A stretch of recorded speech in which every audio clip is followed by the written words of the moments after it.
Baik, selamat pagi, selamat siang, selamat sore, dan selamat malam teman-teman dan ibu dosen. Selamat datang di video saya dengan saya Stefan Amanangan Hardi dengan NIM 68 dari kelas Pancasila E. Pada kesempatan kali ini saya ingin membahas pelanggaran nilai-nilai Pancasila yang dilakukan oleh kaum milenial dan bagaimana cara menumbuhkan nilai-nilai Pancasila pada kaum milenial. Pertama, kita mulai dengan sejarah singkat Pancasila. Itu dimulai dari pidato tiga tokoh yaitu Muhammad Yamin, Mr. Supomo, dan Ir Soekarno. Terus, pada tanggal 1 Juni 1945, dibentuk Panitia 9 guna mensistematikan gagasan dasar negara yang sebelumnya diproklamirkan oleh Ir Soekarno, yang nantinya akan menghasilkan Pancasila yang tertuang dalam Piagam Jakarta Charter. Jadi artinya, dari ketiga tokoh tersebut, pidato yang dipilih adalah pidato dari Ir Soekarno. Terus, poin ketiga, 18 Agustus 1945, PPKI mengesahkan Pancasila di dalam Badan Undang-Undang Dasar 1945 yang diambil dari Piagam Jakarta Charter dengan perubahan pada bunyi sila pertama menjadi Ketuhanan Yang Maha Esa. Dan poin terakhir adalah peringatan Hari Lahir Pancasila pada 1 Juni. Jadi setiap tanggal 1 Juni di setiap tahunnya kita memperingati Hari Lahir Pancasila. Next, bunyi-bunyian terdapat pada sila-sila Pancasila. Pada sila pertama yaitu adalah Ketuhanan Yang Maha Esa, kedua kemanusiaan yang adil dan beradab, dan ketiga adalah Persatuan Indonesia. Keempat adalah kerakyatan yang dipimpin oleh hikmat kebijaksanaan dalam permusyawaratan perwakilan. Dan kelima, keadilan sosial bagi seluruh rakyat Indonesia. Oke, jadi ini adalah inti yang akan dibahas dalam video ini. Yaitu poin pertama adalah pelanggaran sila-sila dalam Pancasila oleh kaum milenial. Dan kedua adalah cara penumbukan jiwa Pancasila dalam diri kaum milenial. Pada sila pertama, pelanggarannya itu adalah jarang beribadah bagi orang yang memeluk agama, tidak menghargai orang lain yang sedang beribadah, memaksakan suatu keyakinan ke orang lain, mengatasnamakan agama ketika bertindak tidak benar, dan fanatik yang bersifat anarkisme. Terus cara menimbulkan jiwa Pancasila pada sila pertama itu adalah menghargai orang lain saat beribadah walaupun berbeda keyakinan. Jadi, jika kita tidak ingin diganggu pada saat beribadah, jadi kita harus menghargai orang lain pada saat beribadah. Terus, rajin beribadah dan mendekatkan diri dengan Tuhan agar tidak mudah terpengaruh hal-hal buruk. Jadi intinya adalah, jika kita tidak ingin terpengaruh hal-hal buruk yang berkembang pada kemajuan global ini, kita harus mendekatkan diri dengan Tuhan dengan cara rajin berdoa. Terus yang ketiga, menghargai agama milik orang lain dan tidak memaksakan agama kita ke orang lain. Jadi jika kita memiliki suatu agama gitu, kita tidak boleh memaksakan agama kita harus dianut oleh orang lain tersebut. Terserah orang tersebut ingin memiliki agama apa. Terus menerapkan hal-hal dan sikap positif yang diajarkan oleh agama yang kita anut. Dalam kasus ini, jadi kita kan di setiap agama kan diajarkan suatu ajaran gitu. Jadi ajaran-ajaran positif, sikap-sikap positif itu harus kita ambil dan kita terapkan pada kita bermasyarakat. Yang juga bermakna positif bagi masyarakat tersebut. Terus tidak bersifat terlalu fanatik yang akan menyebabkan kita cenderung untuk bersifat anarkis. Jadi kita tidak harus terlalu mendalami. Boleh mendalami tapi tidak harus terlalu fanatik terhadap agama yang kita anut. Terus sila kedua itu adalah pelanggarannya tuh. Dalam kasus pelanggaran itu melanggar hak orang lain, tidak menghargai suku, agama, bahasa, budaya orang lain, melakukan perundungan ke orang lain, pembagian upah dan gaji yang tidak sama rata, dan memperkerjakan orang yang tidak adil. Jadi cara menimbulkan jiwa Pancasila pada sila kedua itu saling menghargai satu sama lain. Jadi kita tuh sebagai sama manusia itu kan saling membutuhkan satu sama lain, jadi kita harus saling menghargai satu sama lain. Karena kita ini makhluk sosial. Terus kedua itu adalah memperlakukan sama dengan adil dan memberikan hak untuk orang lain dengan sama rata. Jadi setiap orang itu kan memiliki hak gitu. Jadi kita harus melakukan orang dengan adil seperti gini. Contohnya orang tersebut tuh kita sayangi gitu. Jadi orang yang lain juga harus kita sayangi sebagaimana kita menyayangi orang tersebut.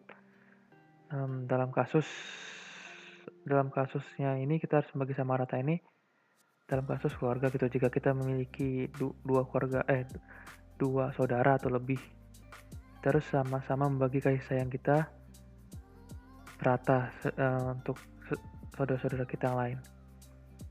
Terus mencintai diri sendiri terlebih dahulu agar lebih mengerti bagaimana untuk mencintai dan menghargai sesama. Nah, ini adalah yang paling penting.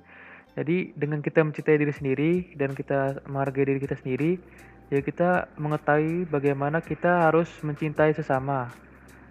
Dengan cara mencintai sama dengan yang sama kita lakukan dengan mencintai diri kita sendiri, seperti itu. Terus sila ketiga, pelanggaran itu menjadi provokator yang menyebabkan perpecahan dan perkelahian yang tidak seharusnya terjadi. Ini sering banget terjadi nih. Jadi kita tuh menjadi kompor gitu, kompor-komporin orang. Terus yang kedua, melakukan kerusuhan yang merugikan negara dan sesama masyarakat. Terus bisa memecah belah negara. Terus melakukan pencemaran nama baik negara, ini yang sangat buruk. Terus lebih mencintai budaya luar daripada budaya negara sendiri. Itu yang sering banyak kasus yang terjadi. Cara menimbulkan jiwa Pancasila pada sila ketiga itu menahan diri sendiri untuk tidak ikut campur permasalahan orang lain. Jadi kalau misalnya kita ngeliat orang lain tuh di jalan berkelahi gitu, kita tidak usah ikut campur. Biar mereka urus sendiri urusan mereka.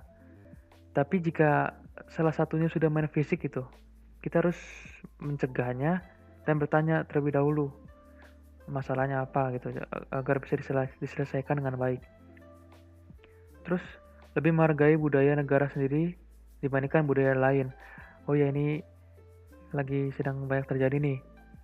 Jadi kan negara Indonesia itu kan punya banyak budaya tuh. Seharusnya tuh sewajibnya kita harus menghargai budaya sendiri itu dengan cara mempelajari budaya kita sendiri dibandingkan mempelajari budaya dari luar. Jadi jika kita sudah mengetahui budaya diri kita sendiri, barulah kita mempelajari budaya dari luar, seperti itu. Terus bangga menjadi warga negara Indonesia. Nah, ini poin ini kita harus bangga gitu menjadi warga Indonesia. Seperti yang saat-saat ini baru terjadi, misalnya dunia e-sport nih. Kan lagi ada tim e-sport tuh lagi sedang sudah juara dalam kancah internasional. Dan mereka tuh terlihat bangga gitu. Saya lihat di suatu video mereka terlihat bangga untuk menjadi negara Indonesia. Ya, #IndoPride seperti itu. Terus yang terakhir, menjunjung tinggi persatuan dan kesatuan masyarakat dibanding dengan kepentingan diri sendiri. Ini wajib nih. Jadi dalam melakukan suatu tindakan gitu, kita harus melihat dalam segi masyarakatnya dulu. Tindakan kita ini sesuai dengan norma dan etika dari masyarakat atau tidak gitu. Terus sila keempat, pelanggarannya itu adalah memaksakan kehendak sendiri ke orang lain. Itu sering banget terjadi. Terus tidak menghargai pendapat orang lain juga sering banget terjadi. Maksudnya misalnya orang lain berkomentar gitu, kita tidak suka. Apa sih? Komentar lu tuh jelek, pendapat lu tuh jelek gitu. Terus, itu tidak boleh. Terus tidak mempertanggungjawabkan hasil dari keputusan yang sudah dibuat. Dan pelanggaran terakhir, melakukan suatu musyawarah dengan tindakan yang tidak sesuai dengan moral etika. Maksudnya itu adalah kita melakukan suatu jajak pendapat nih, kita melakukan suatu musyawarah tuh kita melakukannya dengan marah-marah gitu, kayak berkoar-koar dengan etika yang tidak baik gitu, kayak berkata kasar dan lain-lain gitu. Itu cara menimbulkan jiwa Pancasila pada sila keempat. Yang pertama dan yang paling penting, menghargai pendapat orang lain. Jadi jika seseorang ingin mengajukan pendapat gitu, kita harus menghargai dan mendengarkan terlebih dahulu pendapat mereka, walaupun seburuk apapun pendapat mereka. Terus yang kedua, tidak memaksakan kehendak sendiri jika pendapat orang lain lebih baik daripada kita. Kita kan seringkali tuh beranggapan bahwa pendapat kita lebih baik daripada pendapat orang lain itu tidak baik. Jadi misalnya siapa tahu tuh ada orang lain yang pendapatnya lebih baik daripada pendapat kita. Jadi kita harus memilih pendapat dari orang tersebut. Terus yang ketiga, mempertanggungjawabkan hasil dari keputusan yang telah dibuat. Ini banyak sekali orang yang lalai dalam poin ini. Jadi misalnya kita sudah mencapai keputusan nih. Nah, keputusan tersebut berdasarkan dari pendapat kita. Nah, dari pendapat kita tuh tidak kita jalankan dengan baik gitu. Misalnya nih saya mengusulkan untuk pergi ke suatu tempat, misalnya kafe itu. Jadi saya tidak jadi pergi ke sana gitu. Artinya saya ingin pergi ke sana, jadi semua orang sudah sepakat ingin pergi ke kafe, sedangkan saya ingin mengubah tujuan saya menjadi ke pantai gitu, itu tidak boleh. Jadi kita harus strict, kita harus tetap pada jalur kita yang pertama, pada hasil yang sudah disepakati oleh bersama, yaitu kafe. Contohnya seperti itu. Terus terakhir, melakukan suatu pengambilan keputusan dengan etika yang baik.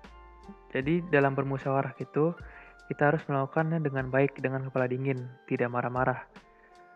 Walaupun ada orang yang menyebut kemarahan gitu, kita harus dengan sabar menghadapi orang tersebut. Dan yang terakhir adalah sila kelima. Pelanggarannya itu adalah memiliki sifat boros, tidak memperlakukan orang dengan adil, tidak melakukan kewajiban dengan baik dan hanya menuntut hak, dan tidak peduli terhadap sesama dan lingkungan sekitar. Jadi sila kelima ini kan berbunyi keadaan sosial bagi seluruh rakyat Indonesia tuh. Jadi cara menimbulkan jiwa Pancasila pada sila kelima itu adalah hidup dengan hemat. Jadi dengan hidup dengan hemat ini, sosial kita jadi lebih baik gitu. Jadi kita memiliki berhemat gitu. Jadi sosial ekonomi Indonesia menjadi lebih baik. Jadi kehidupan sosial Indonesia menjadi lebih baik seperti itu. Terus memperlakukan orang lain secara adil. Jadi sebenarnya poin ini sama dengan poin dari sila kedua, karena dua-dua sila tersebut memiliki makna adil. Jadi dalam poin memperlakukan orang lain secara adil terdapat pada dua poin tersebut. Terdapat pada dua sila tersebut. Terus yang ketiga itu adalah menjaga keseimbangan antara hak dan kewajiban.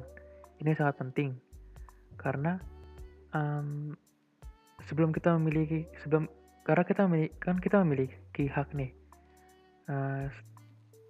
Dengan memiliki hak itu, sudah pastinya kita memiliki kewajiban nih untuk mendapatkan hak tersebut. Jadi kita harus menjalankan kewajiban itu tersebut terlebih dahulu, lalu kita menuntut hak. Jadi intinya kewajiban terlebih dahulu, lalu hak belakangan seperti itu. Terus 4, memiliki sifat peduli terhadap sesama dan lingkungan sekitar. Nah, jadi kita harus peduli terhadap sesama lingkungan sekitar tuh, misalnya ada orang yang membuang sampah nih sembarangan, jadi kita harus menegur orang tersebut gitu. Terus yang terakhir adalah suka melakukan kegiatan sosial. Jadi dalam poin ini kita harus melakukan kegiatan, kita nggak harus melakukan gitu, jadi kita sesekali melakukan kegiatan sosial gitu, seperti menggalang dana untuk ke panti jompo, ke panti yatim piatu, seperti itulah. Karena penutup adalah setiap warga negara harus memiliki jiwa Pancasila di dalam diri mereka agar Indonesia dapat maju dan berkembang. Kita sebagai bangsa milenial, penerus bangsa Indonesia harus belajar dari sejarah bangsa Indonesia dan harus dengan giat untuk memperbaiki negara Indonesia dan menjaga persatuan Indonesia agar dapat bersaing di kancah internasional dan agar orang asing pun dapat menghargai Indonesia. Seperti itu. Meralat dalam hal suka melakukan kegiatan sosial tadi saya salah sebut. Maksudnya itu adalah kita harus sering menggalang dana untuk panti sosial seperti itu. Setelah ada korban bencana, kita harus menggalang dana untuk membantu korban bencana tersebut. Oke. Demikian video singkat dari saya. Terima kasih.